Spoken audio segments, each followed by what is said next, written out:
বন্ধুরা, আপনারা জানেন যে ডাব কাটতে দা লাগে, কিন্তু যেহেতু আমার কাছে দা নেই, এটা ডাবও না, এটা নারকেল হয়ে গেছে।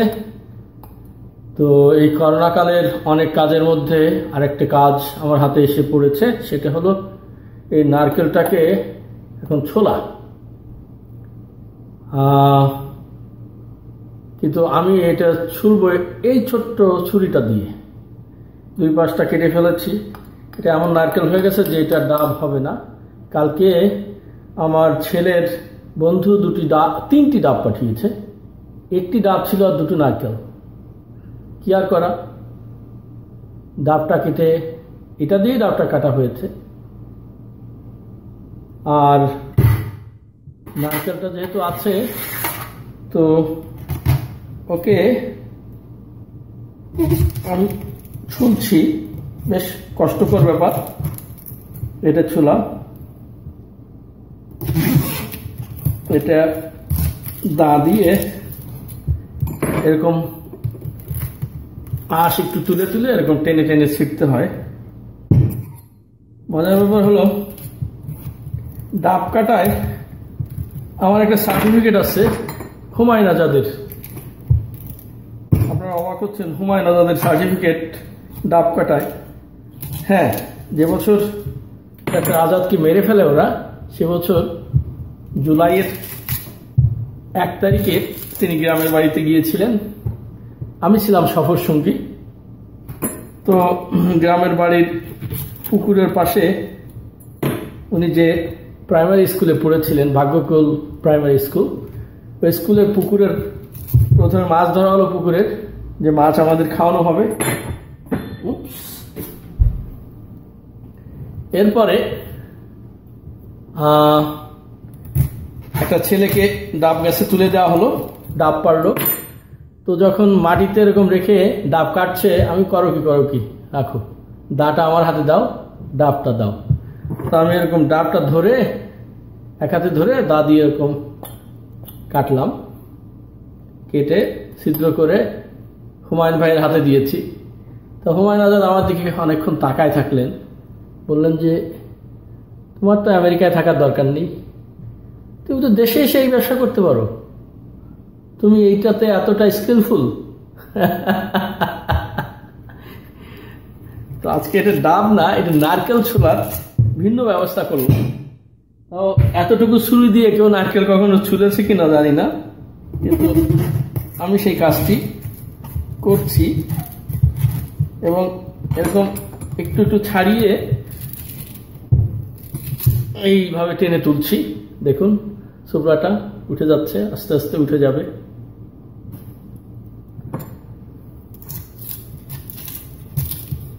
বলছিলাম, করোনাকালে অনেক কাজের মধ্যে অনেক কাজ শিখলাম, কোনো কাজ ভুলেও গিয়েছিলাম। যেমন রুটি বানানো ভুলে গিয়েছিলাম।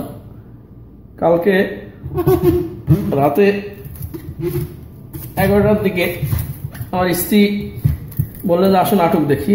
আমি বললাম একটা শর্তে দেখতে পারি, সেটা রাতে না খেয়ে ঘুমাতে পারবে না। তিনি অনেক সময় রাতে না খেয়ে ঘুমিয়ে যান।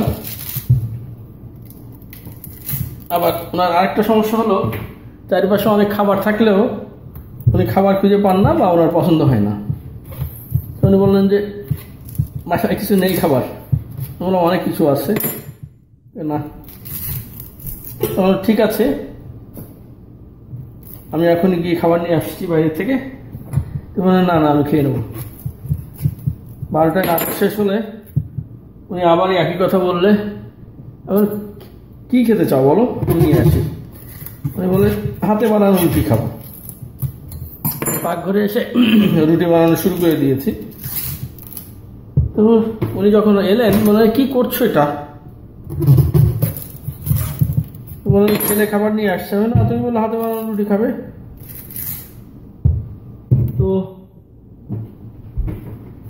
আগে যে কখনো রুটি বানায়নি তা নয়, কিন্তু করোনাকালে বিশেষত আমরা যখন করোনায় ভুগলাম, বা তিনি যখন করোনায় ভুগলেন, আমি তখন অনেকটা ভালো, তখন ওনাকে রুটি বানিয়ে খাইয়েছি, লুচি বানিয়েছি। উনি আমাকে অবশ্য লুচি বানানোটা দেখিয়ে দিয়েছেন কিভাবে করতে হয়। রুটি বানানোটা আবার ঝালাই হলো। রান্নার কাজটা আমি অনেক আগে থেকেই পারতাম। আমি যখন রাজেন্দ্র কলেজে পড়ি তখন আমার এক বন্ধু ফারুক, ও এখন ডাক্তার, বহুদিন দেখা হয় না, সম্প্রতি ফেসবুকে যোগাযোগ হলো।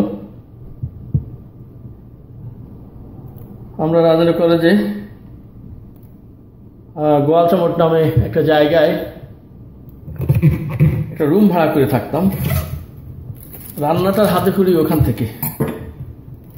এখন খুব আশ্চর্য ব্যাপার, আমার স্ত্রী যখন এখানে আসলেন নিউ ইয়র্কে, তখন তিনি রান্না করতে পারতেন না। আমি তাকে আস্তে আস্তে শেখালাম কীভাবে রান্না করতে হয়। তো গত অনেকগুলো বছর আমার মা আসার পর থেকে আমি আর রান্না করে ঢুকি না। দুজন বিভিন্নভাবে রান্না করেন, আমার আর জায়গা থাকে না। করোনাকালে আর মাও অসুস্থ হয়ে পড়লেন, আপনারা জানেন, হাসপাতাল থেকে ফিরে আসছেন। এই একটু একটু করে, খুব একটা বেশি না, তারপরেও আমার ডাব চুলাটা প্রায় শেষ। নারকেল, একটা মজার ব্যাপার বলি যে আম পাকলে পাকা আম হয়, আর ডাব পাকলে কি হয়? নারকেল হয়। আবার এটা অনেকটা শুকিয়ে গেলে বলে ঝুনা নারকেল। এর ভিতরে যে শ্বাস, ওটা দিয়ে, আপনারা জানেন, ওটা দিয়ে নারকেল তেল বানানো হয়। আবার বিভিন্ন রকমের পিঠা বানানো হয়, খুব দারুণ লাগে। মিষ্টি পানেও দেওয়া হয়। তবে ছুরিটা দিয়ে যারা কাজ করবেন তাদের কিন্তু খুব সতর্ক থাকতে হবে, যে কোনো মুহূর্তে হাত কেটে যেতে পারে। ছোট ছুরি কিন্তু করা সম্ভব। আমি কাল খুব চিন্তা করছিলাম যে এই নারকেলটা ছুলবো কিভাবে, বহুদিন নারকেল ছুলি না। অবশ্য এখানে ছোলা নারকেলই কিনতে পাওয়া যায়, সেটাই এনে দিয়েছি। অনেক সময় মা ওটাকে কাটি করে, ওনার নারকেল কোরানি আছে, আপনারা জানেন, নারকেল কোরানি দিয়ে ছোট ছোট ইয়ে করা হয় নারকেলকে, সেটা করে ফেলেন। কিন্তু যেহেতু ছেলের বন্ধু ডাব ভেবে নারকেল কিনে নিয়ে আসছে, সে তো এটাকে তো আর ফেলে দেওয়া যাবে না। এই কাজটি আমাকেই করতে হবে। ফলত ছেলে এবং ছেলের মায়ের বাইরে যাওয়ার সুযোগটা আমি এই ডাব ছুলে অবশ্যই ইতিমধ্যে বাজার করে নিয়ে আসলাম। আর বাজারে গেলে তো অনেক রকম হ্যাঙ্গামা এখন।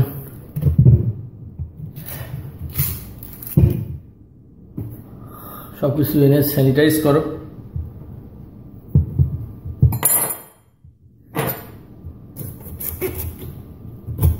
হাত স্যানিটাইজ করো, কাপড় চোপড় করা হলো। আর এটুকু আছে প্রায়। তো এই সময়টা খুব মারাত্মক। এই সময়টা যেহেতু অল্পটা আছে, হাতে লেগে যাওয়ার সম্ভাবনা অনেক বেশি। জীবনে তো হাত কম কাটিনি, 2 হাতে অন্তত 50টা এখন কাটার দাগ আছে। আপনাদের দেখাই, ছোটবেলায় অনেক দুষ্টু ছিলাম, এই আঙুলে একেবারে ফিরে গেছে এখান থেকে। বাঁ হাতের উপর দিয়ে বেশি গেছে, কারণ ডান হাত দিয়ে কোপানো হয় তো। এটা এখান দিয়ে কেটে একেবারে ঝুলে গিয়েছিল। এই যে এখানে কাটার দাগ, এখানে অনেকগুলি কাটার দাগ, প্রত্যেকটা আঙুলে এইখানে কাটার দাগ, এখানে কতগুলি কাটতে কাটতে কাটতে কাটতে অন্যরকম দাগ হয়ে গেছে। কি না করছি তখন গ্রামে। বর্ষার সময় মাছ ধরেছি, তাও জাল বোনাতাম।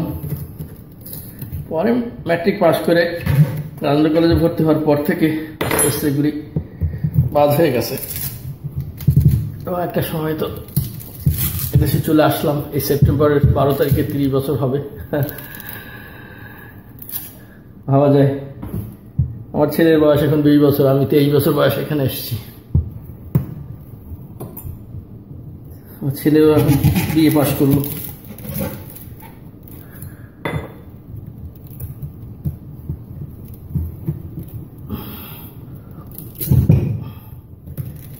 এই সংসারটুকু করতে একটু সমস্যা হবে, যদি দাটা থাকতো ওটাকে ই করা যেত, খুব ইজিলি করা যেত। চলে ফেলেছি এটুকু, এটা দিয়ে কেটে ফেলানো যাবে। বাহ,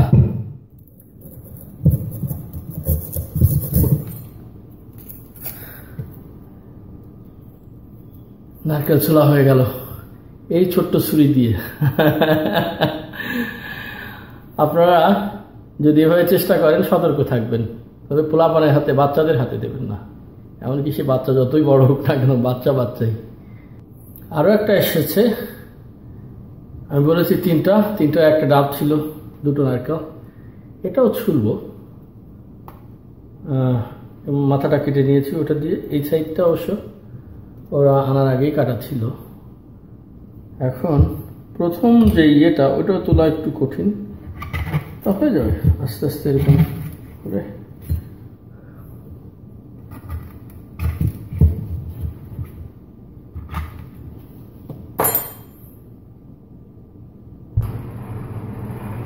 প্রথম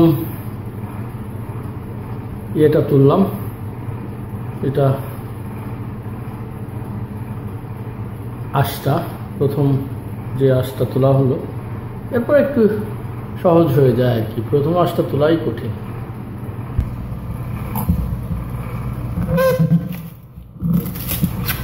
এটা করা একটু সহজ হচ্ছে, কারণ ওই নারকেলটা এটা দিয়ে চার দেওয়া যায়নি এভাবে, এটা ভেঙে যাওয়ার সম্ভাবনা ছিল, কিন্তু এটা একটু ছোট হওয়াতে বোধহয় সেই সুযোগটা পাচ্ছি। অনেক তো দেখছেন এটা উঠে যাচ্ছে,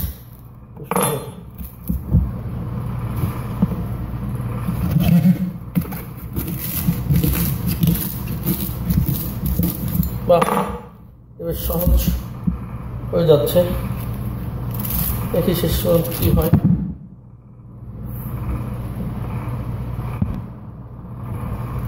আর একটা কথা আপনাদের বলা হয়নি, আমাকে আজকে লালনের মতো চুল বাঁধতে দেখেছেন। আজকে আর আমার অবস্থা নজরুলের মতো নেই, ঝাঁকড়া চুলটা বেঁধে ফেলেছি। ওই দিন হুমায়ুন আজাদ যখন বাতাসে আমার চুল উঠছিল, তুমি চুলটা বেঁধে রাখতে পারো। এই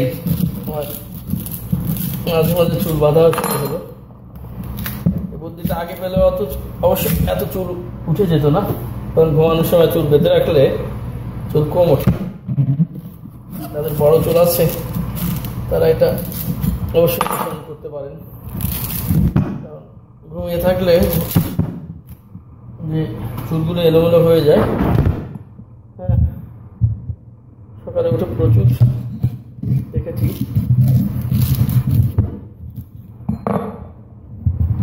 এর সাথে চলে যাচ্ছে।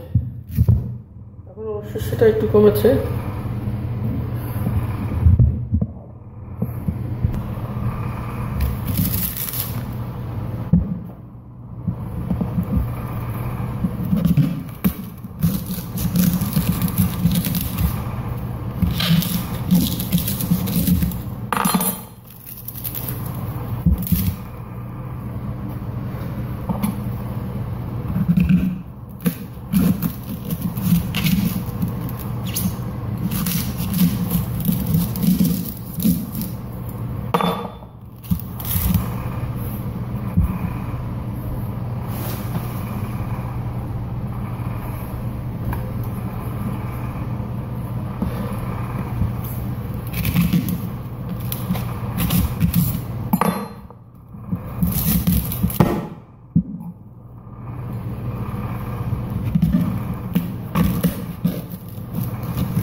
ভালো থাকবেন।